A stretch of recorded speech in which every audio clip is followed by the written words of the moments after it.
చూస్తున్నాడు అనుకోండి, బాబా ఆయన దగ్గరికి ఎందుకు లేండి అనిపిస్తుంది. అసలు మీరు భస్మ బొట్టు కనపడేటప్పటికి సాత్విక ప్రవృత్తి ముఖంలో కనపడిపోతుంది. సరికదా ఆజ్ఞాచక్రం మీద బొట్టు అమ్మవారి యొక్క అనుగ్రహం. అమ్మవారి అనుగ్రహం ఆజ్ఞాచక్రం మీద ప్రసరణం మొదలవగానే మీ బుద్ధి యందు ఆలోచన మారిపోతుంది. మారిపోయి మనం ఈ పని చెయ్యొద్దు, మనం ఎందుకు ఈ పాపం చేయడం, మనం ఇంక ఇవాళ నుంచి ఇది చెయ్యొద్దు, మనం పురాణానికి వెళ్ళిపోదాం, మనం శివాలయానికి వెడదాం, మనం వెంకటేశ్వరుడి గుడికి వెడదాం, ఎన్నాళ్ళు ఈ తప్పుడు పని చేస్తాం, మనం చెయ్యొద్దు అని మీ యందు ఒక పూనిక రావడం ప్రారంభం అవుతుంది. అందుకని ముందు శరీరమును అలంకృతం చేసి లోపల మనస్సుని సంస్కరించడం దగ్గరికి వెళ్ళారు. మీరు మనస్సుని జయించలేకపోతే. పెద్దలు ఏదో ఉత్తినే హాస్యాస్పదంగా పెట్టలేదండి ఇవేవిని. కనుక తిలకధారణ చేసి భస్మ పెట్టుకోమని చెప్పారు. ఇప్పుడు మీరు అలా చెయ్యడం ప్రారంభిస్తే ఏమవుతుంది? అలా చెయ్యడం ప్రారంభిస్తే మీకు దుఃఖమును స్వీకరించి దుఃఖము నుండి బయటపడతారు. ఇది చిత్రంగా ఉంటుంది. ఇప్పుడు మీకు ఎందుకు ఈ ఆలోచనలు, పాపభూయిష్టమైన ఆలోచనల వైపు ఎందుకు తిరుగుతోంది మనస్సు అంటే దానికి రజోగుణ తమోగుణ ప్రవృత్తి ఉంది. 3 గుణాలు ఉన్నాయి లోకంలో, సత్వము రజస్సు తమస్సు. ఇది ఎప్పుడూ కూడా ఆయన అలాగే చెప్తాడు కానీ హాయిగా పనిచేసేట్టు ఎంత సుఖంగా ఉంటుంది, ఒంట్లో ఓపిక ఉన్నప్పుడు చేయాలి, ఆయనకి ఏముంది అలాగే చెప్తాడు. అలా చెప్తా అలా చేస్తూ కూర్చుంటానేంటి, సుఖంగా అనుభవించు అంటుంది. ఎందుకు ఆ పురాణం, దిక్కుమాల పురాణం, హాయిగా టీవీ చూడు, మంచి ఎపిసోడ్ వస్తుంది ఇవాళ అంటుంది. ఈ బోధని జయించగలగడానికి ఈ త్రిగుణములు బాధాకరములు. మీరు ఉన్నతిని పొందకుండా బాధిస్తున్నాయి. ఉన్నతిని పొందకుండా బాధించేటటువంటి త్రిగుణముల యొక్క బాధ నుంచి మీరు బయటపడడానికే మీరు సంసారం అనే కొత్త బాధనించుకున్నారు. సంసారం బాధ అండి. సంసారం సాగరం దుఃఖం. సంసారం అంత తేలికని శాస్త్రం చెప్పలేదు. అందులో తరించడానికి చాలా కష్టం, దాని మార్గం తెలియాలి. మరి బాధపోవడానికి బాధలోకి ఎందుకండి, మళ్ళీ బాధపోవడానికి సుఖంలోకి వెళ్ళాలి. బాధపోవడానికి బాధలోకి వెళ్ళమంటున్నారు ఏమిటి మీరు అంటే, నేను మళ్ళీ ఒక ఉపమానం చెప్తాను మీకు కడుపు నొప్పిగా ఉంది, అజీర్తి చేసింది. అజీర్తి చేసి కడుపు నొప్పిగా ఉండడం బాధ. ఈ బాధ పోవడానికి మీరు ఇంకో బాధ స్వీకరించారు. ఏమిటది? ఆమదం తాగడం. ఆమదం తాగడం సంతోషంగా ఉంటుంది ఏంటి ఎవరికన్నా? ఆమదం తాగడం బాధే. కానీ మరి బాధతో కూడినటువంటి ఆమదము త్రాగుట అన్నది ఎందుకు చేశారు? కడుపు నొప్పి అజీర్తి అన్న బాధ నుంచి విముక్తమగుట కొరకు. సత్వరజస్తమో గుణములన్న 3 గుణముల నుంచి బయట పడడానికే సంసారములోకి ప్రవేశించి సుఖములు అనుభవించి ఈ సుఖములు సుఖములా అన్న ప్రశ్న వేసుకుని ఈ సుఖములు కావు, నిజమైన సుఖము ఈశ్వరుడే అన్న లక్షణాన్ని ఏర్పరచుకుని వైరాగ్య సంపత్తిని పెంపొందించుకోవడం, దాని వలన ఇంకా ఇంద్రియములు మనస్సు చెలించని స్థితికి వెడతాడు. ఇంద్రియాల్ని గెలవడం కాదు, మనస్సు కదలని స్థితికి పూర్ణ వైరాగ్యం అని పేరు. మీరు చూడండి, గాలి వెళ్ళిపోతూ మల్లెపూల మీద గెడుతుంది, నేను మల్లెపూల మించి వస్తున్నానని పొంగిపోదు. అశుద్ధం మీద గెడుతుంది, చిచి నేను అశుద్ధం మీదకి వెళ్ళానని బాధపడదు. దేని మించి వెళ్ళినా గాలి గాలిగానే ఉంటుంది, దానికేం బాధ లేదు. అలాగే పూర్ణ వైరాగ్యం పొందినవాడు ఇదంతా ఈశ్వర లీల అంటాడు. కానీ ఈ మాట అనడం చాలా కష్టం. అంత వైరాగ్యం రావడం కూడా ఈశ్వరానుగ్రహం. ఈ వైరాగ్య సంపత్తి చేత శాశ్వత సుఖస్థానమైన ఈశ్వరుడు ఎందుకు కలిసిపోతాడు. అప్పుడు వాడికి ఇంకా ఊర్ధ్వలోకం లేదు, అధోలోకం లేదు, పైన స్వర్గం లేదు, కింద నరకం లేదు. ఇక మళ్ళీ పుట్టవలసిన అవసరం లేని మోక్ష స్థితిని పొందుతాడు. ఇలా పొందడానికి శంభు అనుసంధానం చేసుకుంటూ ఉండాలి. శివుడి పాదాలు మీరు గట్టిగా పట్టుకున్నారనుకోండి, శివాష్టోత్తరం చదువుకుంటున్నారనుకోండి, భస్మధారణ చేశారనుకోండి, బొట్టు పెట్టుకున్నారనుకోండి, ఏమీ చేతకాకపోయినా కూర్చున్న నామాలు చెప్పడం మొదలుపెట్టారనుకోండి, మీకు తెలియకుండా మీలో ఒక రకమైనటువంటి మార్పు ప్రారంభమై అది మంచి ఆలోచనల వైపుకు తీసుకుని వెళ్ళగలదు.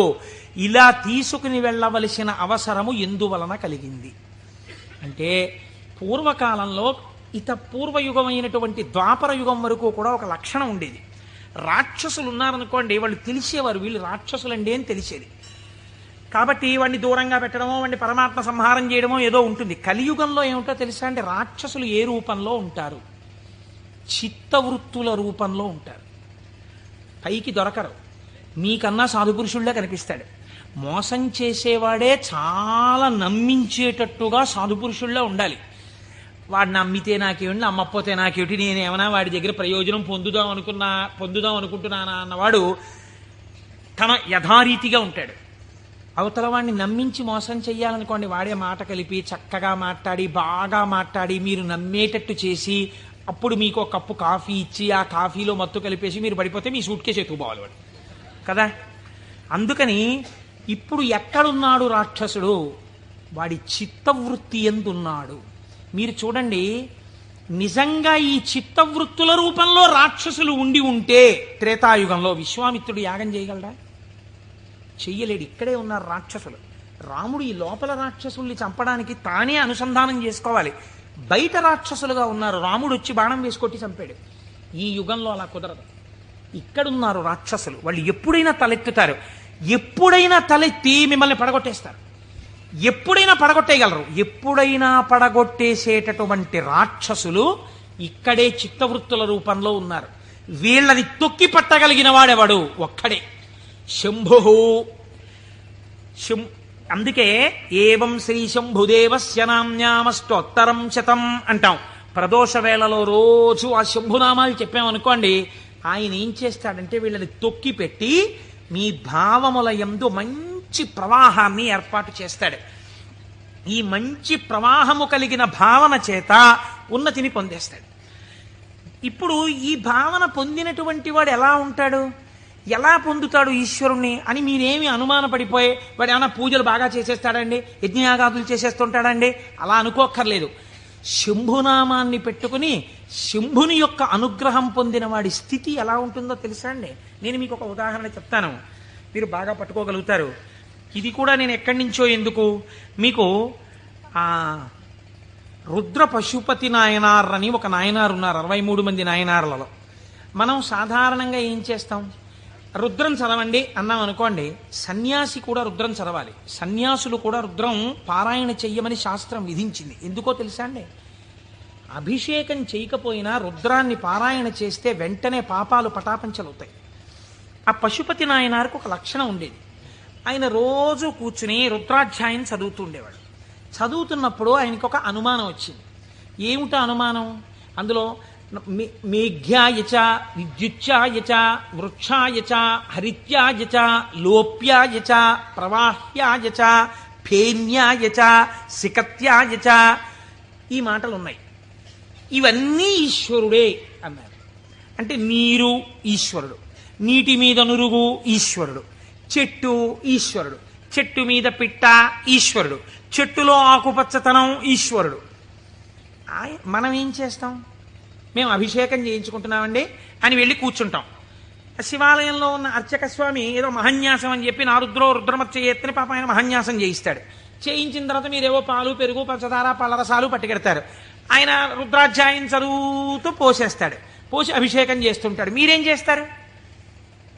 మీకు అది ఏమిటో తెలియదు కదా, అర్థం కాదు. అర్థం కాకపోవడం వల్ల తేలిగ్గా వచ్చేది ఏంటంటే నిద్ర. కాబట్టి చాలా అమరికగా మనకి దొరికేది ఏమిటంటే బ్రహ్మదండం మహర్షులకు ఎలా ఉంటుందో అలా మోచేతిని తొడకి పెట్టి ఈ చేతిని ఇలా పెట్టి చక్క చెంప చేస్తే చాలు, అలా పడుకోవచ్చు, నిద్రపోతాడు. మళ్ళీ ఆయన ఎక్కడో గంట ఏదో కొడతాడు, కొడితే తెలివి వస్తుంది. తెలివి వచ్చాక మళ్ళీ పాపం తాపత్రయం ఉండదని నేను అన్నాం. మళ్ళీ ఓసారి లేచి ఏదో చేస్తున్నాడు, అల్లరవుతోంది మళ్ళీ అని చెప్పేసి కాసేపు మళ్ళీ పడిపోతాడు. దీని వలన ఏమైనా ప్రయోజనం ఉందా? మీరు చేసిన అభిషేకమునందు నేను ఇలా అడిగానని మీరు ఏమనుకోకండి, నన్ను మన్నించండి. ఒక మెట్టు పైకెక్కడానికి కాలు ఇలా ఏమైనా లేచిందా మీకు ఉపాసనలో? అంటే నేను అభిషేకం చేయించుకోవద్దని శివాలయానికి వెళ్ళొద్దని నేను చెప్పట్లా, చేయించుకోవాలి అరిష్టం పోవడానికి. కానీ మీ ఉపాసనలో మీరు మెట్టు ఎక్కారా? కాదు కదా. ఇది రుద్రం పారాయణ చేయడం అంటే ఇది. ఆయన అన్నాడు, ఆ నాయనారు ఆయనకు ఒక చిత్రమైనటువంటి ఆలోచన వచ్చింది. ఆయన తిరుమలయారనబడేటటువంటి ప్రాంతంలో ఉండేవాడు. ఆయన ఈ రుద్రం చదివి చదివి చదివి చదివి అన్నాడు, ఆకాశం ఈశ్వరుడు, మేఘం ఈశ్వరుడు, నీరు ఈశ్వరుడు, నురుగు ఈశ్వరుడు, చెట్టు ఈశ్వరుడు, పిట్ట ఈశ్వరుడు. కాబట్టి నేను ఇంట్లో కూర్చుని ఇవన్నీ చెప్తుంటే ఉపయోగం ఏంటి? నేను ఈశ్వరుడిలో చేరిపోయి ఈశ్వరానుభూతిని పొందుతానన్నాడు. ఓ రోజు తెల్లవారకట్ట ఎవ్వరికీ చెప్పకుండా లేచి 4 గంటలకో వెళ్ళిపోయాడు బయటికి, ఊరి బయటికి వెళ్ళిపోయాడు. ఆ కొండ మించి ఒక సెలయేరు జాలువారుతోంది. గబగబా వెళ్ళాడు, ఆ సెలయేట్లో నడుంలోతు నీళ్లలో నించున్నాడు.